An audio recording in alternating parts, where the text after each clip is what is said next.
am constantly surrounded by cell phones. Instagram, TikTok, any other social media does affect our mental health. In 2023, Florida became the first state to enact legislation regulating student use of cell phones in schools. Just 2 years later, the No Phones in Schools movement has gained enormous steam. More than 24 states have followed in Florida's footsteps, and more are expected to join. It's all in response to data that shows the harmful mental health effects of cell phones on kids and especially young adults. Spectrum National reporter Chris Welch shows us why it has become a bipartisan rallying cry and what those who oppose this movement have to say. I would have my phone under the desk. There is no question. Scrolling through Instagram or on TikTok in the middle of class. When it comes to kids, especially teens, I was focusing more what's on my phone. Phones are an uphill battle. Because of my phone, I procrastinate a lot. High school senior Neil Thucker does it just as much. Infinite amount of content. But he holds an opinion that might not be too popular with his classmates. Not at first, anyways. He helped lead the push in Los Angeles for a district-wide cell phone ban in schools. I am constantly surrounded by cell phones. Instagram, TikTok, any other social media does affect our mental health. So I got a phone call from the counselor at school letting me know that my son David had expressed some suicidal ideations. Mileva Rapaski says her son David was being picked on because his parents wouldn't allow him to have social media accounts.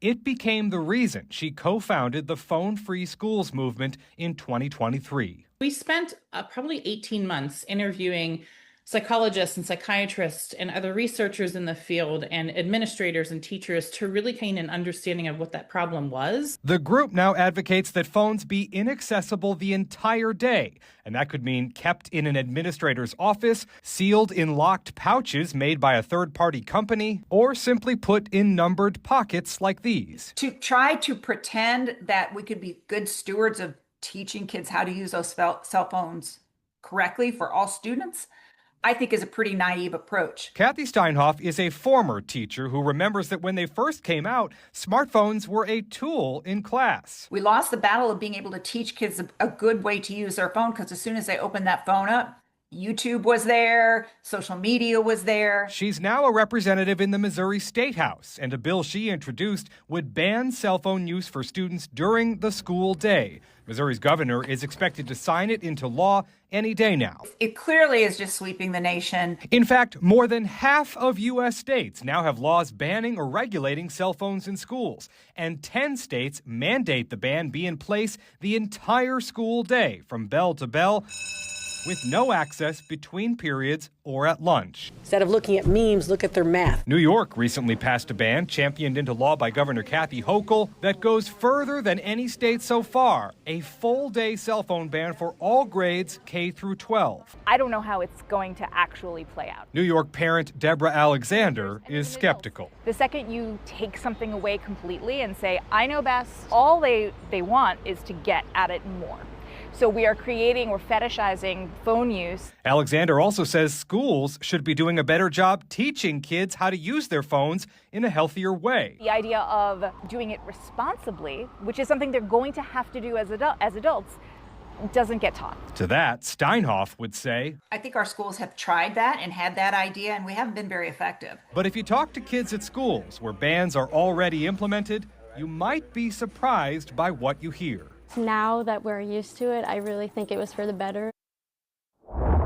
Chris Welch joins me now with more. And Chris, one of the arguments we hear from opponents of this movement is that phones are needed for emergencies, whether it's coordinating pickups with parents or, God forbid, a school shooting or weather emergency and so forth. Exactly. God forbid a school shooting. That's the one that comes up most often among parents who are really concerned and maybe opposed to these rulings. And that is because school security and safety experts have said, look, in the event of a school shooting, they want kids to be focused on the teacher's instructions and paying attention to what they need to do rather than being distracted by their phones. Another reason is because phones, whether they're on vibrate or loud mode, whatever it is, they could make a noise if kids are hiding in a school and give away that location. They also say that a lot of times phone lines get clogged during emergencies like these, and they don't want kids on them when emergency crews and emergency services may need to be using those same lines. Interesting point. So now when we see roughly half the states are going in this direction, with 10 states putting in full bans from start to the ending of school, Is this the kind of thing that Congress or even the White House might want to get involved in? Even as we talk, in addition to the half the states, there are more states and governors that have this bill on their desk. Within the next few days, we could be seeing more. But as of right now, Errol, there's no hard talk about a federal ban on phones in schools. The closest thing we've come, actually, just this week, there was 2 freshman senators from Indiana and Michigan. They've advanced a bill to ban phones in schools that are for kids of military members. That is where it's limited to at this point. Now, in terms of what else the federal government has done in the past, say last year, there was legislation introduced that would study the impact of phones in schools, and the federal government, the Federal Department of Education, has put out there, here are some guidelines, here are some policies we think states and school districts could follow if they put something in order, but as far as mandating it themselves, we're not there yet. Okay, thanks very much, Chris. Thank you for watching our YouTube channel. Let Spectrum News be your resource for balanced, in-depth political coverage, and click the subscribe button right here. You can also download our app or watch us on TV to learn more about the candidates, where they stand on the issues, and more. We'll see you then.